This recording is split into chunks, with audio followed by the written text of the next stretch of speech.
Hello student, very good morning. आज के इस वीडियो में हम आपके लिए लेकर आए हैं ईडियम्स। बहुत ही शॉर्ट वीडियो बनाया है क्योंकि शॉर्ट वीडियो बनाया है पर टॉपिक बहुत अच्छा चुना है, क्योंकि आप जानते हैं कि सिर्फ एसएससी में ही नहीं, चाहे वो आपका आरएएस हो, चाहे वो आपका एलडीसी हो, चाहे आपके स्टेट गवर्नमेंट के कोई से भी एग्जाम्स हो, स्पेशली इंग्लिश की अगर मैं बात करूँ तो उन सभी में ईडियम एक बहुत अच्छा रोल प्ले करते हैं। लेकिन हाँ, ये बात भी है कि ईडियम कभी कभी बहुत ज़्यादा कंफ्यूज भी कर देते हैं। तो मैंने सोचा क्यों ना एक छोटा सा वीडियो कुछ ईडियम्स को लेकर के बनाया जाए। तो चलिए आज हम स्टार्ट करते हैं अपनी ईडियम्स की क्लासेस। कोई ज़्यादा ईडियम्स नहीं लिए हैं बट कुछ चुने हैं जिसमें शायद कुछ कन्फ्यूज़न रहता हो उसको सॉल्व करने में या उनके अर्थ को समझने में। तो बेसिकली पॉइंट क्या होता है कि कहीं कहीं तो आपके ईडियम्स जो है अपने वर्ड से सेंस कनेक्ट कर जाते हैं, बट कभी कभी होता है कि जिनका अर्थ बिल्कुल अलग निकलता है। तो इसके लिए कभी ऐसा शायद कुछ बच्चे ट्राई कर लेते हैं और कुछ बच्चे ट्राई नहीं करते हैं। तो बेसिकली अगर आप किसी ईडियम का ओरिजिन समझने की कोशिश करेंगे तो ईडियम एग्जैक्टली आपके माइंड में सेट हो जाएगा। तो जैसे बोलते हैं ना कि हम हर एक चीज़ की ट्रिक निकालने की कोशिश करते हैं, तो ट्रिक बस यही होती है कि अगर आप उस ईडियम को समझ रहे हैं, उसके ओरिजिन को समझ रहे हैं कि भाई उसकी शुरुआत किस तरीके से कब किया गया है ना, या उसको किस वे में यूज़ किया गया, तो जब जा करके वो हमारे ईडियम में और हमारी लाइफ में शामिल हो गया, और लाइफ में शामिल होने के साथ साथ हमारे कोर्स में भी शामिल हो गया। तो चलिए स्टार्ट करते हैं अपनी क्लास को।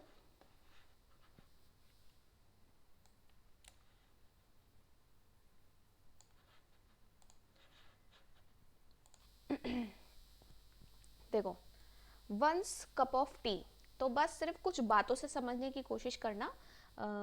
किसी किसी को जल्दी से बस खाली सेंटेंस को देख करके याद हो जाता है तो वो उसको समझ में आ जाता है, लेकिन कुछ लोगों को क्या होता है ना, हर किसी को अपना समझने का तरीका होता है। देखो, वंस कप ऑफ टी, चाय के कप रखे हैं, मान लीजिए चाय के कप रखे हैं। अब 3 व्यक्ति बैठे हुए हैं, ठीक है, जिनमें से एक व्यक्ति चाय नहीं पीता है और 2 लोग चाय पीते हैं। अब मान लो किसी ने पूछा, अरे ये चाय की जो कप है ये किसकी है, तो जाहिर सी बात है जिस व्यक्ति को चाय पसंद नहीं होगी वो तो नहीं बोलेगा कि भाई मेरा है। तो जो लोग उसको पसंद करते हैं उनमें से अपना हाथ उठाएंगे, ठीक है।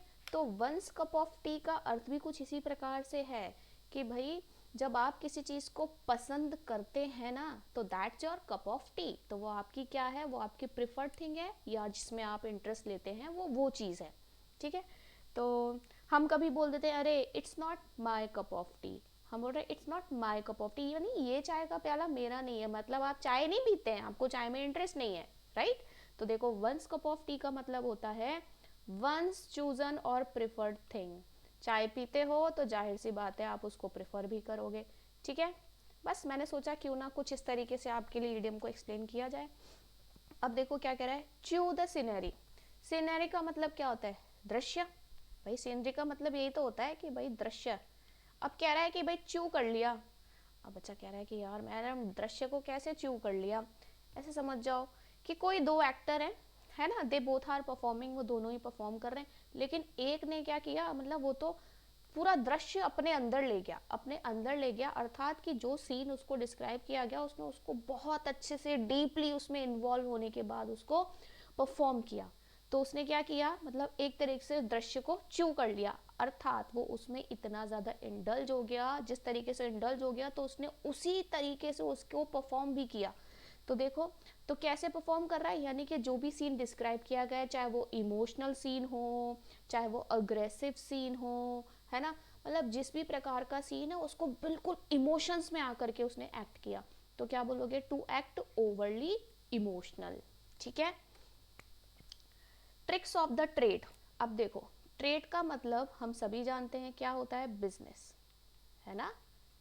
अब किसी का धंधा बहुत अच्छा चल रहा है, तो और सेम धंधे करने वाले 2 व्यक्ति हैं, एक का बहुत अच्छा चल रहा है और एक का नहीं चल रहा, मान लो बहुत धीरे चल रहा है। तो अब बोलते हैं भाई यार तेरा मेरा धंधा तो एक ही है, तो फिर एक जैसा, तेरे में मुनाफा ज़्यादा है, मेरे में मुनाफा कम क्यों है। तो हो रहा है, अरे भाई ट्रिक्स है। तो हमें ट्रिक्स कब आती हैं, अब जैसे हम जब इंग्लिश को सॉल्व करते हैं, हम मैथमेटिक्स को सॉल्व करते हैं, तो हमारे पास क्या आता है, हमारे हम अपनी उस चीज़ को, उसकी नॉलेज को हम इतना ज़्यादा ले लेते हैं कि हम उसको समझने के बाद अपने आप से ट्रिक्स निकालने लग जाते हैं कि यार इसको इजी वे में इस तरीके से सॉल्व किया जा सकता है। तो ये चीज़ हुई कब, जब आपके अंदर उसकी नॉलेज आई। बिजनेस में मुनाफा कब कमाया, जब आपने उसकी ट्रिक्स को, है ना, उसके बिजनेस की जो ट्रिक्स हैं उसको पूर्ण रूप से इम्प्लीमेंट किया। कब किया, जब आपको उसकी नॉलेज है, आपको उसका ज्ञान है, तो हम क्या बोलेंगे, स्पेशल स्किल और नॉलेज। ठीक है। Draw the line. अब लाइन का मतलब क्या होता है, ड्रॉ द लाइन।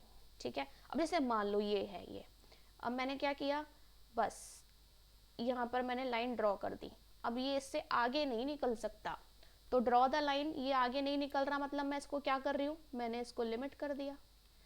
आपने देखा होगा, आपने सुनी होगी ना रामायण की कथा, कि भाई लक्ष्मण जी ने क्या किया था, लक्ष्मण जी ने एक लाइन खींच दी थी, है ना, लक्ष्मण रेखा बना दी थी, जिससे क्या कहा था, सीता मैया को कहा था कि भाई बस अब आप इससे आगे मत आना। और सीता मैया का हरण कब हुआ, जब उन्होंने उस लाइन को क्रॉस किया। ठीक है। लेकिन लक्ष्मण जी क्या करके गए थे, उनको लिमिट में, यानी कि एक सीमा तक रख के गए थे, लेकिन क्या किया, क्रॉस किया। तो ड्रॉ द लाइन का मतलब क्या होता है कि भाई लिमिट लगाना, यानी किसी चीज को सीमित करना। तो क्या बोलोगे, to set a limit on something, किसी चीज पर सीमा लगा देना। To foot the bill.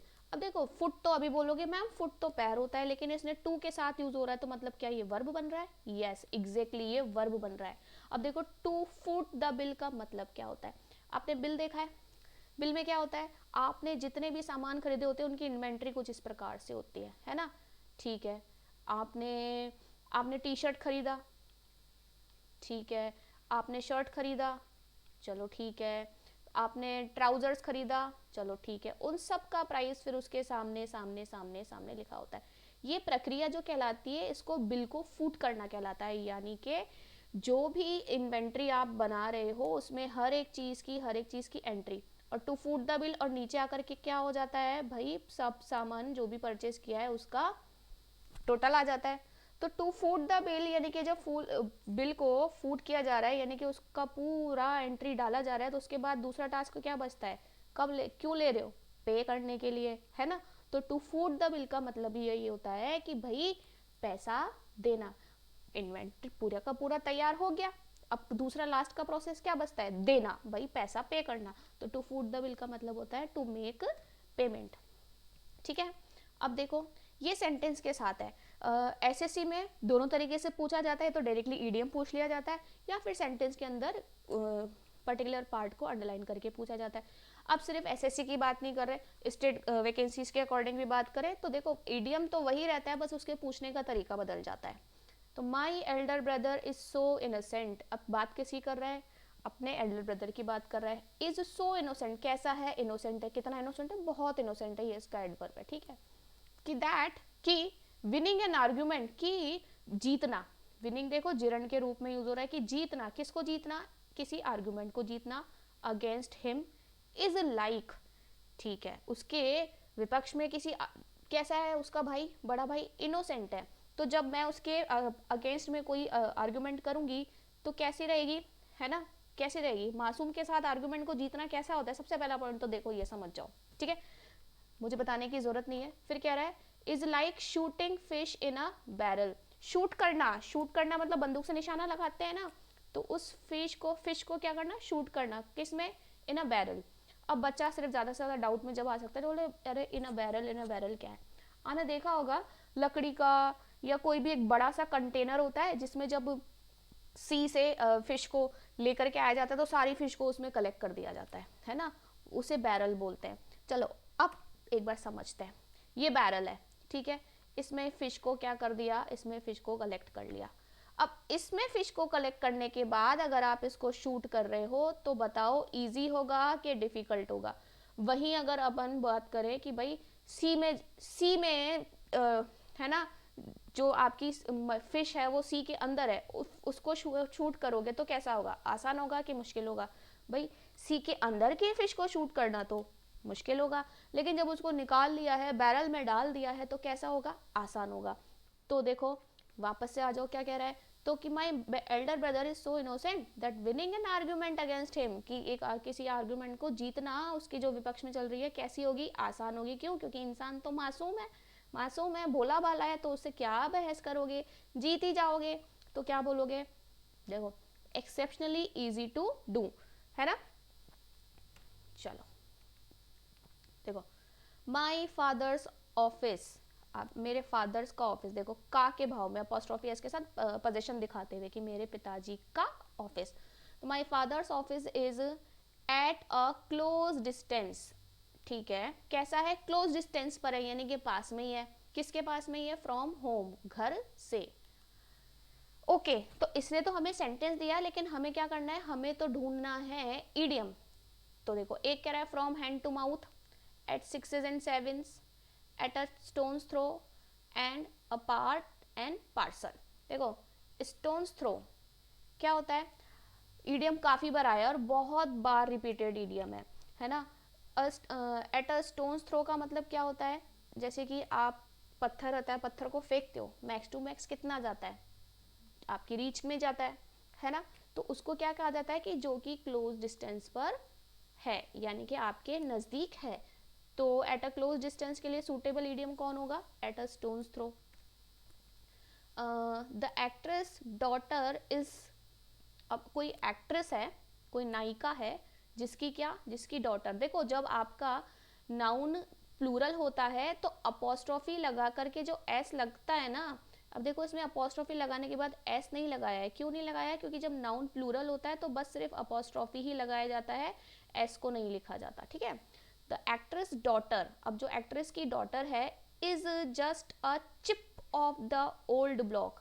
Chip off the old block का मतलब क्या है, आपने वो डाइस वाला गेम खेला है, बॉक्स ब्लॉक्स होते हैं जिसमें, अब आप उसके हिस्से को मतलब मान लो चाहे टूट जाए, या आप खुद उसके किसी उस ब्लॉक के किसी चिप को सेपरेट कर दो, तब भी वो रहेगा क्या, रहेगा तो बिल्कुल उस चिप के जैसा ही, क्योंकि उसी का हिस्सा है ना।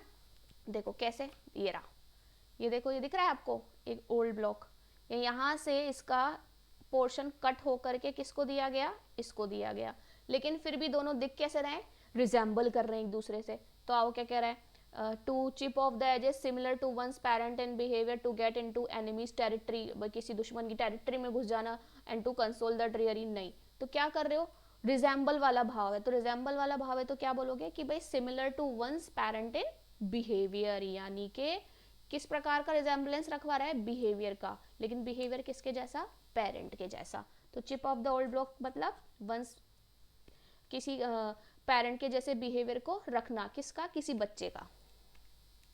देखो एशिल्स हील, हील क्या होती है, हील आपने देखा होगा ना, हील एड़ी वाला पार्ट आपको पता है, वैसे तो हम ना जब तक कि हमें कहीं पर कोई पेन नहीं होता ना, तो हमको बिल्कुल भी ऐसा फील होता नहीं है कि कौन सा पार्ट हमारा स्ट्रॉन्ग है और कौन सा पार्ट हमारा वीक है ना।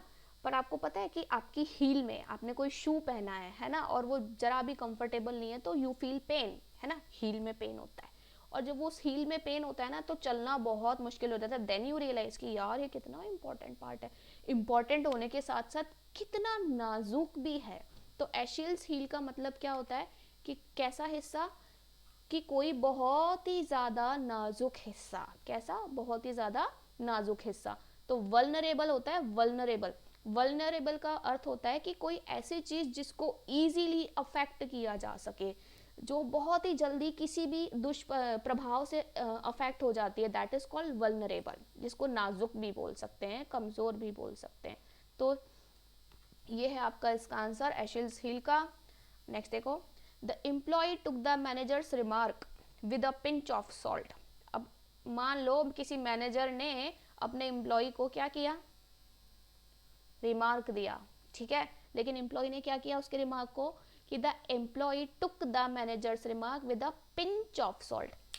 पिंच मतलब क्या होता है, चुटकी, और चुटकी में कितना आता है, इत्तू सा, थोड़ा सा, है ना। तो मतलब कि मार्क रिमार्क दे रहा है मैनेजर, लेकिन एम्प्लॉय उसको कितना सा ले रहा है, इतना सा ले रहा है, इतना सा। अच्छा ऐसे क्यों ले रहा है, देखो जब कोई आपकी प्रशंसा करता है तो आपको क्या आ जाता है, आपके मन में शंका पैदा हो जाती है कि यार ये तारीफ कर क्यों रहा है, बॉस तारीफ कर रहा है और सुपीरियर तारीफ कर रहा है, तो समझ जाओ भाई अपने काम का बर्डन भी तुमको ही देने वाला है वो। तो क्या हो गया, आप क्या कर रहे हो, उसके ऊपर शंका जता रहे हो।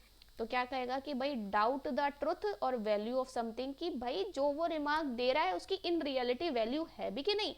जैसे आपका बॉस आके बोले, अरे भाई शर्मा जी आप तो बड़ा अच्छा काम करते हो, अरे बहुत अच्छा कर रहे हो दिनों, अरे आपका तो वो प्रोजेक्ट भी बहुत अच्छा चला गया, अरे तुम्हारा तो ये भी, अरे बॉस छोड़ो, तुम्हारा दोस्त ही आके बोलते अरे भाई तेरा प्रोजेक्ट तो बहुत अच्छा किया था तूने, तेरे को तो बड़े अच्छे मार्क्स आए यार, नहीं यार तो भाई तू तो बहुत बढ़िया है।